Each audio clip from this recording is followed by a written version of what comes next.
Fala, Cybergurus! Nesta aula, vamos falar sobre o ataque de rede chamado On-Path, ou, na tradução literal, no caminho. Essa categoria de ataque também é conhecida como Man in the Middle. Então, se você já escutou esse termo, Man in the Middle, saiba que estamos falando exatamente da mesma coisa. Um outro termo utilizado para descrever esse ataque é o Adversary in the Middle, ou ataque de adversário no meio, que é basicamente a mesma coisa. Mas o que significa esse tal de ataque on-path? Bom, como o nome sugere, o atacante fica no caminho ou no meio da comunicação. Quando isso acontece, o agente malicioso tem o controle para interceptar, analisar, modificar e encaminhar o tráfego ou os pacotes de rede.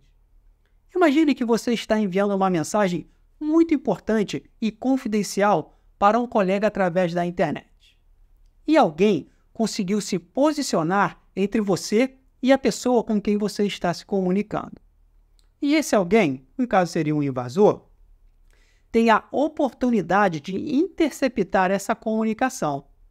E nesse caso, antes de enviar a mensagem para o destino final, esse invasor ele pode ler e até modificar as informações dentro da mensagem que você enviou para esse seu amigo ou esse seu colega. Bom, basicamente, um ataque on-path ocorre quando o agente malicioso se coloca entre dois hosts para capturar, monitorar e retransmitir toda a comunicação entre esses dois hosts de maneira completamente transparente. E como o atacante tem praticamente o controle total sobre o tráfego de rede, além de capturar as informações, os agentes maliciosos também podem alterar esses dados capturados. Por exemplo, um atacante que conseguiu se posicionar entre um cliente e um servidor pode apresentar para o cliente uma página de login falsa para tentar assim capturar suas credenciais de acesso. Existem diversos tipos de ataques on-path, mas o objetivo é sempre o mesmo: capturar o tráfego para ter acesso a informações sensíveis ou ainda redirecionar a vítima para algum recurso malicioso ou algum site falso. Bom, vamos lá. Para exemplificar esse conceito, vamos utilizar o ataque de ARP Spoofing, que também é conhecido como ARP Poisoning, ou envenenamento de ARP. Esse ataque acontece na camada 2 do modelo OSI, ou seja, na camada Data Link ou camada enlace em português. Mas antes, vamos ver aqui como que o ARP, não o ataque, mas como que o ARP funciona. Ei, e aí, tudo bem? Apenas uma pequena pausa. Tá gostando da aula? Quer aprender Cybersecurity? Quer se preparar para a prova CompTIA Security Plus? Então dá uma olhada no link que eu deixei na descrição. Agora vou deixar você voltar com o vídeo. Um grande abraço! O protocolo ARP ele funciona da seguinte maneira. Temos aqui três máquinas: máquinas A, máquinas B, máquina B e máquina C. Cada máquina tem o seu endereço IP e cada máquina tem o seu MAC address. Esse aqui é o endereço MAC, tá? Como é que funcionaria? Imagina que a máquina A, ela quer acessar algum site na internet ou algum recurso na internet. Antes do protocolo de DNS, antes do protocolo do TCP/IP, essa máquina A, nós temos aqui um roteador nessa rede. Esse roteador é o gateway dessa rede. Então, para falar com algum recurso na internet, essas máquinas precisam primeiro falar com o roteador. Na configuração de rede da máquina A, da máquina B e da máquina C, o que nós vamos ter? Vai estar configurado lá falando que o gateway ou roteador dessa rede é 192.168.0.1. Então, antes lá, como eu falei, antes lá do DNS, antes do protocolo HTTP, como é que você tem primeiro... O ARP funciona antes de todos esses protocolos. E é por isso que você tem o endereço MAC, por isso que ele funciona na camada 2, que fica dentro desse domínio aqui da camada 2. Opa! Como é que funcionaria aqui? Primeiro, vamos dizer, o 192.161.0.10, ele não sabe quem é 192.168.0.1. Ele só sabe que está lá nas suas configurações de rede esse gateway e esse roteador. Ele sabe que ele tem que falar com esse roteador, com esse gateway, para acessar recursos que estão em alguma outra rede. Como ele quer acessar um recurso que está na internet, ele precisa falar com o 92.168.0.1. O que ele faz? Ele manda um broadcast, que é um pacote para todos que estão naquela rede, naquele domínio. Esse pacote broadcast, de ARP Broadcast, pergunta o seguinte: quem é 192.168.0.1? E quem tiver esse endereço IP configurado, vai responder falando: ei, eu sou o 92.168.0.1. E aqui é isso que acontece. O roteador responde para a máquina A, dizendo: ei, eu tenho esse endereço IP e esse é o meu endereço MAC. E a partir daí, essa conexão na camada 2 é estabelecida e você pode ir para a próxima camada, que é a camada de rede e camada de transporte. Bom, esse é basicamente como o ARP funciona. Agora vamos dar uma olhada como seria, antes de partir para o ARP Poisoning, o que acontece é o seguinte: a tabela ARP do computador A, ela é preenchida com essa informação. Tá? Então fica lá no cache dessa máquina. Toda vez que essa máquina quiser se comunicar novamente, ele não precisa mandar um broadcast, porque essa informação já vai estar lá no cache dessa máquina. Claro que tem determinado período vai expirar, aí depende das configurações da rede, mas ela vai ficar lá por um determinado período de tempo. Normalmente quando você reseta, se você reiniciar sua máquina, você vai perder essa tabela ARP. Agora, como que o ARP Poisoning ou ARP Spoofing funciona? Ele funciona da seguinte maneira. Um atacante, ele teria aqui no caso, nesse exemplo, ele teria um endereço real. O endereço real dele seria 192.168.0.15 e o endereço MAC dele seria AABBCCDDEEFF. O que ele faz? Ele começa a enviar mensagens de broadcast para a rede falando o seguinte: ei, eu sou 192.168.0.1 e o meu MAC address é .0.AA.AABBCCDDEEFF.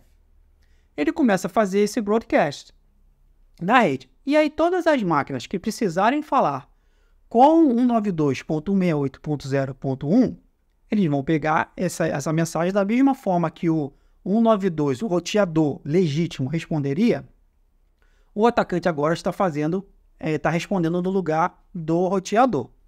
E o que acontece? Todas essas máquinas, eles vão atualizar a sua tabela ARP no cache com essa informação. Então legal. Então se eu quiser falar com alguém, se eu quiser falar com 192.168.0.1, que no caso, se eu quiser falar com algum recurso que está fora dessa rede, eu então preciso utilizar como endereço de destino MAC address na camada 2, eu preciso utilizar esse endereço, que é o endereço MAC do atacante. E vocês repararam aqui que a tabela ARP do cache do cliente A foi atualizada. Como eu falei, em algum momento essa tabela ela vai vencer, vai expirar, e essa tabela ela pode ser atualizada.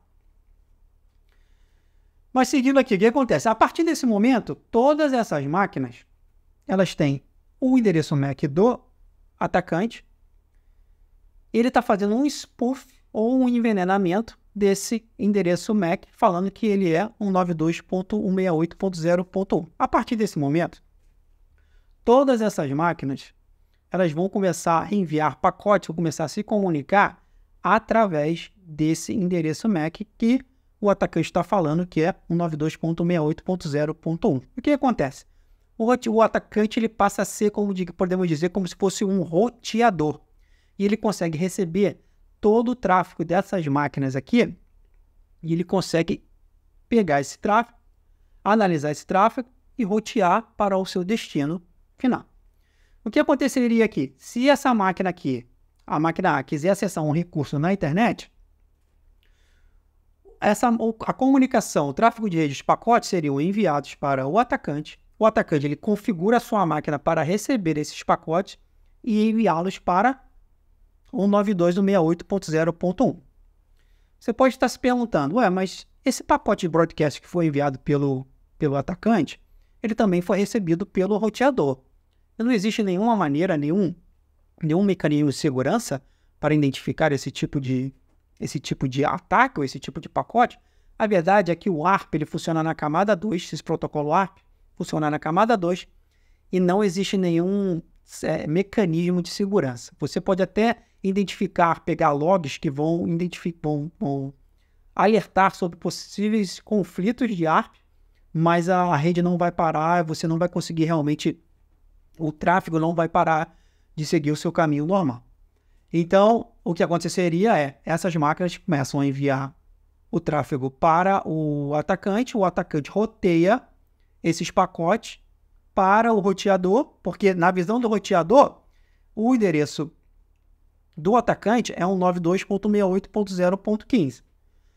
Na visão dessas máquinas aqui dos clientes, o roteador é o atacante. A partir desse momento, todo o tráfego está sendo roteado e o atacante ele tem a capacidade de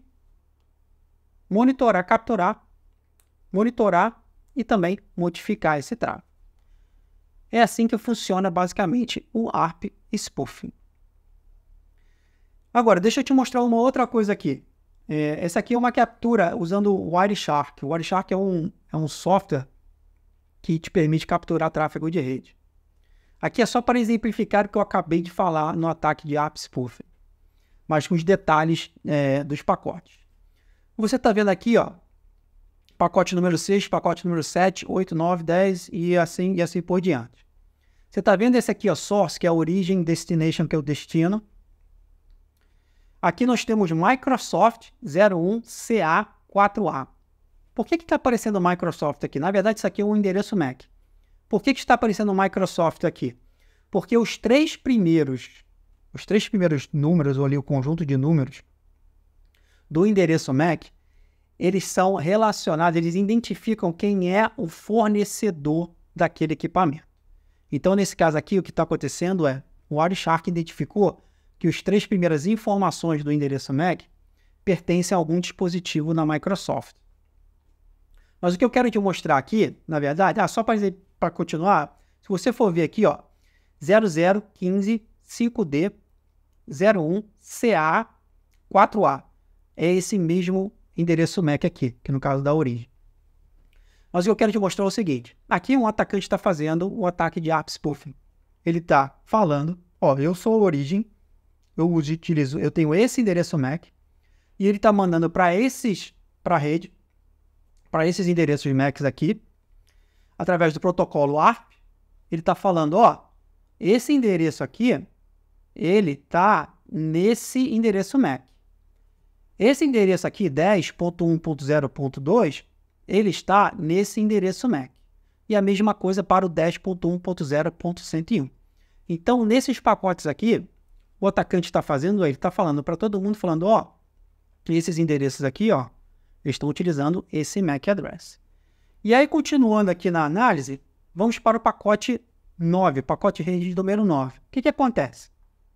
Se você lembra lá do Three-Way Handshake, temos o SYN, o SYN-ACK e o ACK. Aqui é o início para você estabelecer uma conexão através do protocolo TCP. Repara o seguinte, pacote número 9. A máquina 10.1.0.101, ela tenta falar com a máquina 10.1.0.2. Só que esse pacote ele foi transmitido pela rede e foi interceptado pelo atacante, pelo agente malicioso. Se você for ver logo embaixo, no Wireshark, quando você tem o pacote está marcado como preto e vermelho aqui, ele quer dizer que é uma retransmissão de pacote, tá? Então vamos lá. Se você esse pacote 9 aqui é o pacote que está selecionado e é esse pacote que está sendo, os detalhes do pacote estão sendo mostrados aqui embaixo. Nós temos como destino esse MAC address e nós temos como origem esse MAC address. No caso, esse MAC address é do endereço, você for ver aqui em cima, termina com CA77 e aqui CA77, então pertence à máquina .0.2, tá? Na verdade aqui é a origem, não é destino, é a origem. E o destino é o endereço MAC do atacante. Então, esse pacote aqui, a máquina .101, ela caiu no ARP Spoofing. Então, ela está mandando um pacote, um tráfego de rede para 10.1.0.2 no endereço MAC do atacante, que é esse endereço MAC aqui. Tá? O que aconteceu aqui? O atacante recebeu esse pacote, fez o que ele tinha que fazer, e ele retransmitiu esse pacote. E é por isso que nós temos essa retransmissão aqui. Ele retransmitiu esse pacote na rede.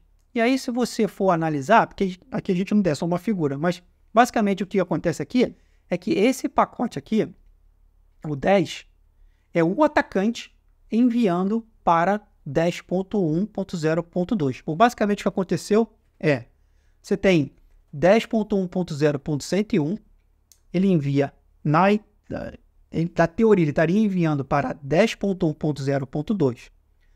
Só que ele está enviando para 10.1.0.2, só que esse é o atacante. O atacante intercepta esse pacote, faz o que ele tem que fazer, pega esse pacote e envia para 10.1.0.2, o original. E isso vai acontecendo sucessivamente. Se você for ver aqui, ó, esse é só do pacote SYN. Depois a mesma coisa acontece com o pacote SYN-ACK, que é o retorno. E aí você está vendo aqui o retorno de 10.1.0.2 para 10.1.0.101. Então é o atacante no meio dessa comunicação fazendo o roteamento entre esses pacotes e essa comunicação.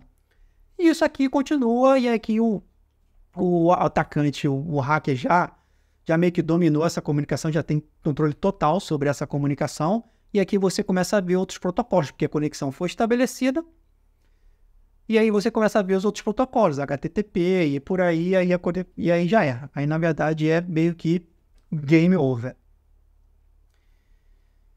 Bom, como se proteger? Ataque de ARP Spoofing, você deve utilizar apenas conexões criptografadas. Claro que também é possível um atacante utilizar o ARP Spoofing, o ARP Poisoning, ou o ataque on-path e quebrar a criptografia. Mas você está criando dificuldade. Quando você utiliza protocolos criptografados, você está criando dificuldade e o ataque vai ficando mais difícil de ser bem sucedido. Mas mesmo utilizando protocolos criptografados, entenda o seguinte: o atacante ele pode ficar no meio. E mesmo se você estiver utilizando, por exemplo, HTTPS, você vai estar utilizando um certificado digital. E o atacante pode criar um certificado digital e mostrar esse certificado digital tanto para o cliente, tanto quanto para o servidor. Então, como é que você identificaria, como é que você se protegeria nesse caso? É você ficar atento para certificados com erros, certificados inválidos e certificados com erros. Se você, por algum motivo, está recebendo algum tipo de certificado que contém um erro, contém algum alerta, fica ligado que você pode estar sofrendo um ataque de on-path, ataque no caminho. E uma outra opção é utilizar as VPNs. Quando você utiliza a VPN, você cria um túnel criptografado da origem e do destino para o destino e vice-versa. E isso dificulta o ataque on-path para ser executado com sucesso. Bom, é isso. Te vejo na próxima aula.